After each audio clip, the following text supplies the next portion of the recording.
Hi there, this is Jonathan. I'm recording the second part to the Q&A. I have some questions that I thought would be good to kind of talk about. If you're not familiar with me or the channel, I was diagnosed with schizophrenia in 2014. Um, I've been on the road to recovery, and I want to make these videos because I want people to understand that you can still live a life, a good, not just a meaningful life, but like a life that um, is kind of like the life that you want to live. You're not limited by your illness. Sorry, I was just recording some music. I'm also a musician. Um, So I've been working on an album and such, so that's been really good so far. I can always share more of that if the topic comes up in the comments or whatnot. So I have these questions here, and I thought I'd go through them. There's the first part, so if you want to watch that, check that out. I'll leave a link to it in the end of the channel, or at the end of the video. Sorry.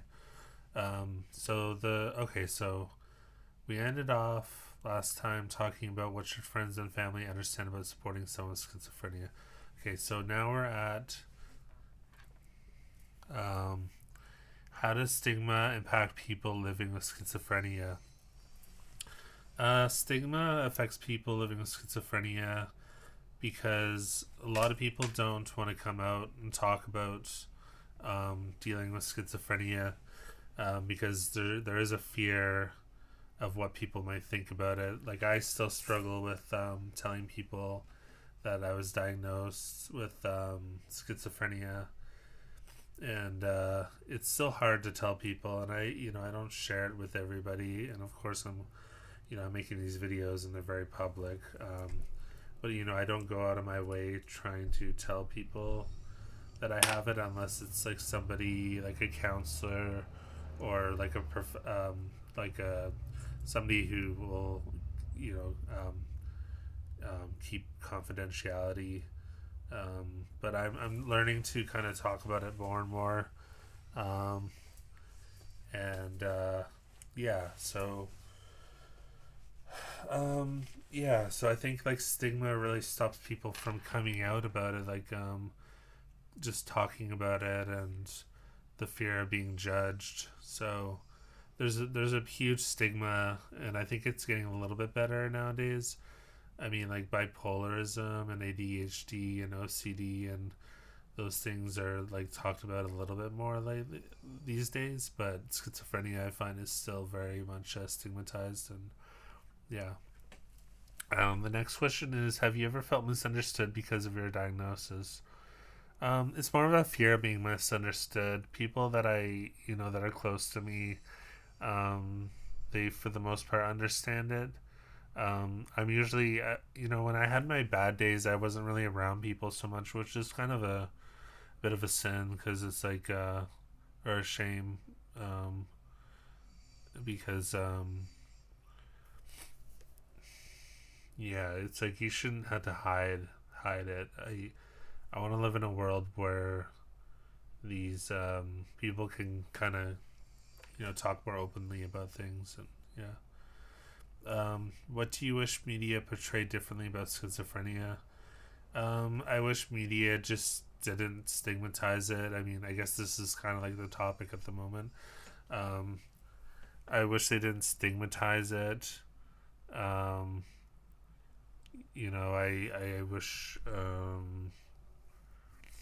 I wish it was like talked about in a more coherent sort of way, like a more factual sort of way. Um, because like, I mean, the schizophrenia that I have, I didn't really hallucinate things. I maybe had a subtle experience of hallucinating, but people assume that people are just crazy if they have schizophrenia, which isn't true. How can society be more supportive and inclusive? just by not judging, like maybe making yourself more aware of like mental health and stuff.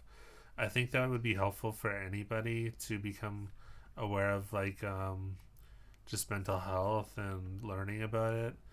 At least like when you're in like school, they could teach you about it, which would be great. I mean, if they could actually teach you about mental health, mental illness, and people would be more prepared for it when when they get diagnosed. Um, yeah. What language should people avoid when talking about schizophrenia? Um, Again, I think just like saying that people are crazy with schizophrenia. I've had people, or some people I know that they would comment on things and they would use schizophrenia as like a term for craziness, which is just a bit insulting and it's a bit offensive to people that actually live with it.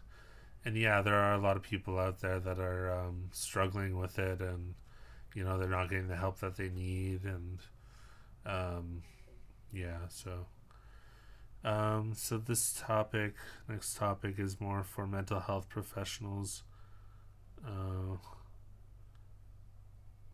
Uh, so yeah, I'm not gonna get into like uh, I'm not gonna like play doctor here, so I'm just gonna go off of my own experiences. So don't so basically take this with a grain of salt, as they say. Um, Number one question of this is, what early warning signs should people look out for? Um, I would say look out for basically like if it's you that's going through schizophrenia, like when your life starts to not make sense so much anymore, or like you're not able to pay rent, or you're not able to like support yourself.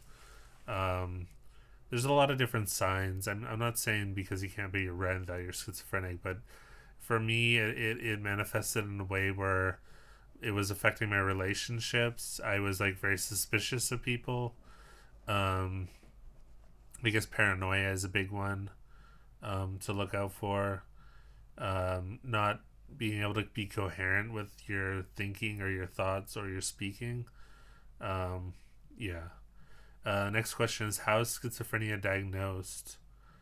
Um, I mean, I wouldn't know too much about that because like I'm not a doctor, but um, I was diagnosed with a psychotic disorder initially, and it wasn't really called schizophrenia.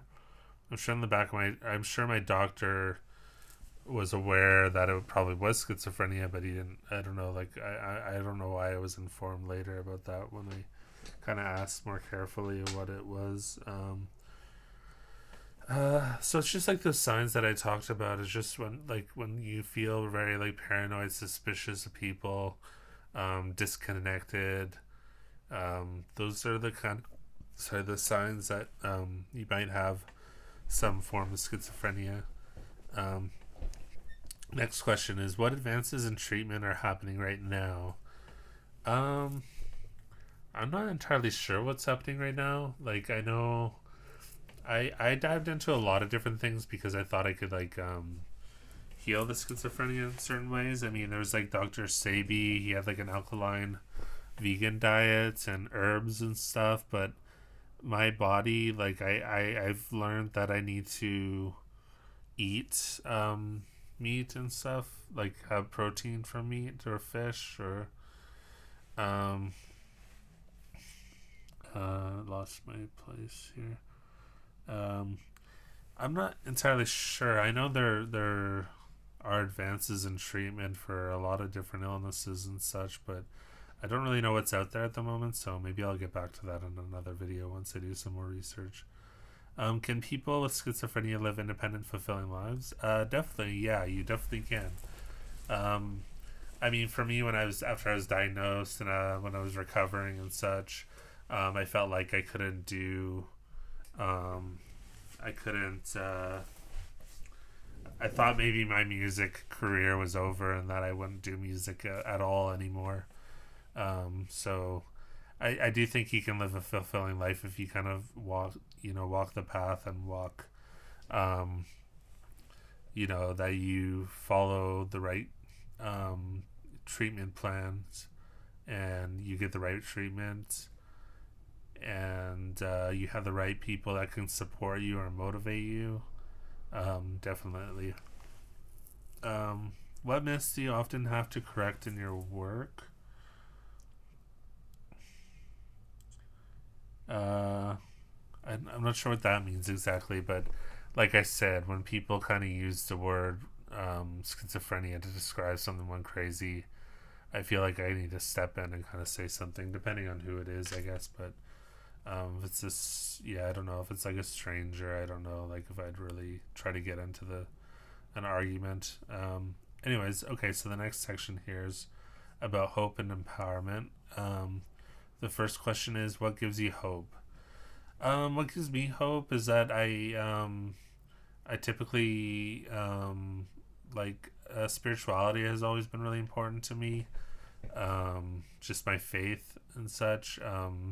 I've been involved in a lot of different sort of paths, uh, if you want to call them that. I can talk more about that in another video. I don't really want to throw people off by getting into spirituality and faith and such, because some people don't believe in that, especially when they're diagnosed with schizophrenia. They think that there's no God, or you can believe what you want. But I think a lot of people, because they suffer so much, they don't want to believe in anything. So that gives me hope, anyways, just to have faith and spirituality and such. What strengths have you developed because of your journey? I've learned to be a lot more objective with things, like a lot more objective with what I do in life, objective with when I do anything really, because I've had to like fine tune that part of my brain to be more organized and more, just more organized and more objective with what I do in life. Say like I want to record so many songs, I make it. I use like actually for example, I use like a whiteboard like this, and I kind of plan it out so I get all the parts and the songs, and so I'm just much more objective. I'm like, okay, this is what I need to do. This is how I'm gonna do it, and so I think that's something I really learned from like this illness. Is it's really taught me to balance myself out in that sense, because I was very, very much right brain before. I was very much like always creative and never objective with what I was doing. I was just kind of like always spacey and such, and kind of up in the air and such, which I mean wasn't bad at the time, but you need to kind of be able to grow and such.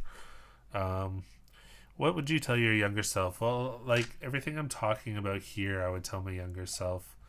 Um, like there's so much that I want to share, which is why I want to write a book, and I need to get on that. I'm constantly telling myself to get on that. Maybe today I'll be able to do some of that, but just I would just tell myself all this, just to to encourage them to keep moving forward, because there is like light at the end of the tunnel, or whatever you want to call it. That's the point of this channel as well, is that I believe that everybody can thrive with whatever they have, and specifically, with schizophrenia, it's possible to really live a life that you want to live, and to have goals and dreams and all that. Next question. We have 2 more questions left. What does recovery mean to you? Recovery for me, it's being stable, not having to manage your medications so much anymore, or like try to increase them and lower them with a doctor or psychiatrist. Being able to remain stable and just be able to live life without worrying about too much, and without all the negative symptoms. I think once the negative symptoms kind of go away, I think that's a good sign of recovery. And schizophrenia doesn't necessarily have a cure at the moment. There's some things coming out about keto diet, which I think is a bunch of bull crap, honestly, but it could work for you. I don't know, but that's kind of, there's some dangerous sort of information coming out not necessarily information, but just like um, people thinking that certain things will just heal schizophrenia when they have no idea of what it entails. So um, maybe we'll get into that again another video. What message do I want my listeners to take away from this episode, podcast, whatever you want to call it, vlog? The main thing I want people to take away from this is that